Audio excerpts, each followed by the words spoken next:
శాంతి చర్చల కమిటీ ఏదైతే చేస్తున్నటువంటి ప్రక్రియ ఉందో దీన్ని సిపిఎంఎల్ మాస్ లైన్ పార్టీగా పూర్తిగా స్వాగతం పలుకుతా ఉన్నాం, ఆహ్వానిస్తూ ఉన్నాం. మావోయిస్ట్ పార్టీ చాలా స్పష్టమైనటువంటి ప్రకటన ఇచ్చింది.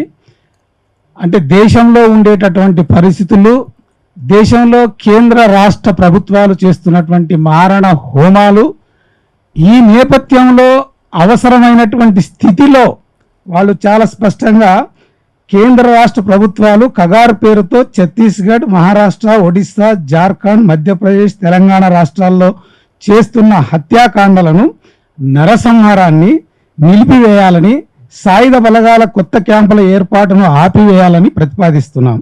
కేంద్ర రాష్ట్ర ప్రభుత్వాలు ఈ ప్రతిపాదనలపై సానుకూలంగా స్పందిస్తే మేము తక్షణమే కాల్పుల విరమణ ప్రకటిస్తాం. ఇది చాలా ఆహ్వానించదగినటువంటి ప్రకటన. మావోయిస్ట్ పార్టీ చాలా స్పష్టంగా ఈ దేశంలో కేంద్ర ప్రభుత్వం అనేటువంటిది ఎంత విద్వేషపూరితంగా రాజ్యాంగాన్ని కాదనటము, ఫెడరలిజాన్ని కాదనటము, అసలు ఎలాంటి హక్కులు లేకుండా, ప్రజాస్వామ్యాన్ని లేకుండా చేస్తుండేటటువంటి ఒక ప్రక్రియ ఏదైతే ఉందో దాన్ని చాలా స్పష్టంగా భారతదేశ ప్రజానికి చెప్పింది. అయితే వాళ్ళు వాళ్ళ సిద్ధాంతం ప్రకారం, ఆ పార్టీ సిద్ధాంతం ప్రకారం ఈ దేశాన్ని మార్చడానికి, ఈ దేశంలో ఉండే ప్రజల్ని విముక్తులు చేయడానికి వాళ్ళకు సిద్ధాంతాన్ని ఎంచుకున్నారు. ఆ సిద్ధాంత ప్రాతిపదికన ఆ పార్టీ పనిచేయడానికి దానికి పూర్తి రైట్ ఉన్నది. మరి ప్రభుత్వానికి ఏమున్నది? ప్రభుత్వానికి ఒక రాజ్యాంగం ఉన్నది. రాజ్యాంగం ఉన్నప్పుడు ఆ రాజ్యాంగంలో ఉండేటటువంటి పీఠిక, రాజ్యాంగంలో ఉండేటువంటి లక్ష్యాలు, వాటికి అనుగుణంగా పరిపాలన చేయాల్సిన పరిస్థితి దానికి ఉంటుంది. కానీ ఈరోజు ఇంతకుముందు హరగోపాల్ సార్ చెప్పినట్టుగా నువ్వు దాంట్లో ఉండే ఏ ఒక్క అంశాన్ని పరిగణలోకి తీసుకోకుండా తుపాకీ ఉందంటే చట్టబద్ధంగా నువ్వు అరెస్ట్ చేయాలి. తుపాకీ సంగతి నువ్వు ఎందుకు మాట్లాడుతున్నావు? తుపాకీ ఎవరి చేతుల్లో ఉన్నా, ఎవరి దగ్గర ఉన్నా అరెస్ట్ చేయడానికి నీకు ఫుల్ అధికారం ఉన్నది. అది రాజ్యాంగం నీకు ఇచ్చింది. కానీ అది దాని పేరు మీద ఈరోజు వాళ్ళు శాంతి ప్రకటనకు కూడా ఎందుకు చేస్తున్నారు అంటే, కగారు పేరు మీద ఈరోజు ఆదివాసీ మొత్తం సమాజాన్ని ధ్వంసం చేసే ప్రయత్నం చేస్తూ ఉన్నారు.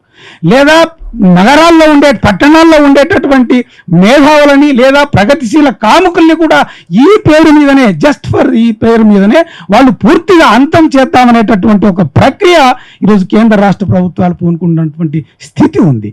కాబట్టి ఇది ఇక్కడే కాదు, మొత్తం ప్రపంచవ్యాప్తంగా ఇంతకుముందు మన వాళ్ళు మాట్లాడినట్టుగా ట్రంప్ చాలా సూటిగా మాట్లాడుతూ ఉన్నాడు. అసలు ఏమీ అమెరికల్లో లేకుండా సూటిగా మాట్లాడేటటువంటి పరిస్థితి ఉన్నది. సూటిగా ఏంటి? ఇంతకుముందు మన శ్రీనివాస్ గారు కూడా చెప్పారు, గాజాలో నేను రిసార్ట్ కడతా అంటున్నాడు.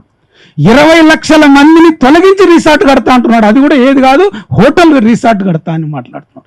ఇంత విచ్చలవిడిగా, ఇంత నగ్నంగా మాట్లాడుతున్నటువంటి ఈ స్థితుల్లో ఎవరు ఏం పట్టుకోవాలా, ఏం పట్టుకోకూడదు అనేటువంటి చర్చ మనది కాదు. మనం ఈరోజు ప్రభుత్వాలు చేస్తున్నటువంటి, ప్రభుత్వం తనకు ఉండేటటువంటి పరిమితుల్లో తాను పని చేయకుండా ఈరోజు ఎదురుగా ఉండేటటువంటి ప్రశ్నించే వాళ్ళని, అడిగే వాళ్ళని, కోరే వాళ్ళని హత్య చేయటం అనేటువంటిది, అది కూడా పూర్తిగా మానవ హననం చేయడం అనేటువంటిది, సంహారం చేయటం అనేటువంటిది. వాళ్ళు ఈరోజు ఎట్లయిపోయిందంటే అధికారంలోకి రావడం అంటే రాజరికం లాగా భావిస్తున్నారు. చూడండి, మన ఎవరైనా ఇంటి ముందు, మా ఆఫీస్ ముందే ఒక చెట్టు ఉంటే చెట్టు వాళ్ళకి కొట్టాలంటే ఒక 6 నెలలు మేము ప్రయత్నం చేసినాం. మార్క్స్ భవన్ ముందర విద్యానగర్లో ఒక చెట్టు, అది మామూలు చెట్టే, అది ఇంటికి అడ్డం వస్తుంది, అన్నిటికీ అడ్డం వస్తుంది. అయినా దాన్ని కొట్టాలంటే మేము ఒక 6 నెలలు ప్రయత్నం చేసినాం. మా మహేష్ కూడా ఉన్నాడు ఇక్కడ. అంటే నేను అనేది, ఒక చెట్టు కొట్టాలంటే 6 నెలలు ప్రయత్నం చేస్తే ఈయనకి ఈరోజు ముఖ్యమంత్రిషిప్ వస్తే 100 ఎకరాలని 4 రోజుల్లో బుల్డోజర్లు పెట్టి ఖతం చేసి పారేసింది. కోర్టు, ప్రజలు చెబితే తప్ప ఆగని పరిస్థితి. అంటే ఎంత విచ్చలవిడిగా ఈరోజు మాట్లాడుతున్నటువంటి, అంటే వాళ్ళు చేస్తున్నటువంటి స్థితి మనకు కనపడుతున్నది. అందుకనే ఈరోజు సమాజం ఎట్లా ఉంది అనేటటువంటిది చాలా స్పష్టంగా మనకున్నది. ఇవి అనేక విషయాలు, అంటే దీన్ని ప్రభుత్వాలు ఏం చేస్తున్నాయంటే ఒక శాంతి భద్రతల సమస్యగా భావించేటటువంటి స్థితిని తీసుకొచ్చారు. ఇది చాలా దుర్మార్గమైనటువంటిది. సామాజిక ఉద్యమాలు లేదా విప్లవోద్యమాలు అనేటటువంటివి ఆర్థిక, రాజకీయ, సామాజిక ఉద్యమాల్లో భాగంగా వస్తున్నటువంటివి.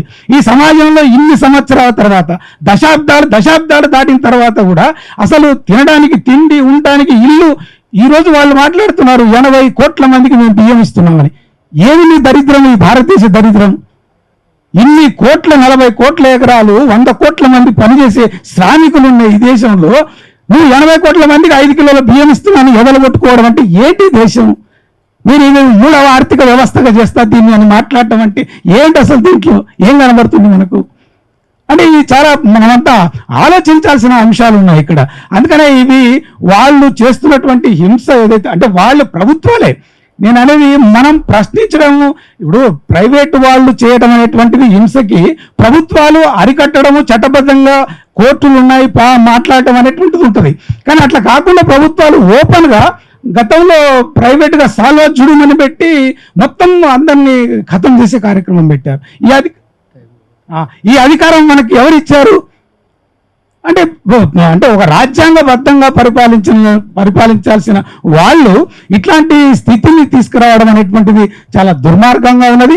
ఫిర్బీ అయినప్పటికీ కూడా మనం ఈ పేరు మీద వాళ్ళు మొత్తం సమాజాన్ని విధ్వంసం చేసి లేదా మొత్తంగా దీన్ని లేకుండా చేసేటటువంటి ఒక ప్రక్రియ ఏదైతే అది జరగబోదు. అయినప్పటికీ కూడా ఒక సందర్భంలో దీన్ని ఆపడం కోసం వాళ్ళు చాలా స్పష్టంగా ప్రకటించినప్పుడు ప్రభుత్వం దాన్ని అంటే అన్ని ప్రభుత్వాలు కూడా అదే మాట్లాడినాయి, ఇది ఆర్థిక రాజకీయ అని చెబుతూనే అణిచివేతకు పూనుకున్నాయి. సరిగ్గా ఈరోజు వాళ్ళు అట్లా ఒక అప్పీల్ చేసినప్పుడు ప్రభుత్వాలు చాలా స్పష్టంగా స్పందించాలా, దాని వైపున మాట్లాడాలా. కేంద్ర రాష్ట్ర ప్రభుత్వాలన్నీ కూడా దీని ముందుకొచ్చి అట్లా మాట్లాడేటట్టుగా యావత్ సమాజం కూడా దీని పట్ల ముందుకు రావాల్సి, ప్రశ్నించాల్సిన, ప్రభుత్వం మెడలు వంచి ఈ రకమైనటువంటి చర్చలు జరిగేటట్టుగా ప్రజల మీద జరుగుతున్నటువంటి దాడిని అంటే ఇది కూడా ఒక చైతన్యవంతమవుతుంది. ఈ హక్కు కూడా ప్రజలు ఆస్వాదిస్తే అది కూడా ఆ రకంగా ప్రభుత్వం మీద మరింత ఒత్తిడి తీసుకురావడానికి కూడా అవకాశం ఉంటుంది. కాబట్టి ఈ శాంతి కమిటీ చర్చల ప్రక్రియ ఏదైతే కొనసాగుతుందో దీన్ని నాశనం పార్టీగా పూర్తిగా ఆహ్వానిస్తున్నాం, స్వాగతిస్తున్నాం. దీంట్లో మా పాత్ర కూడా ఉంటుందని చెప్పి తెలియజేస్తూ నేను సెలవు తీసుకుంటాను.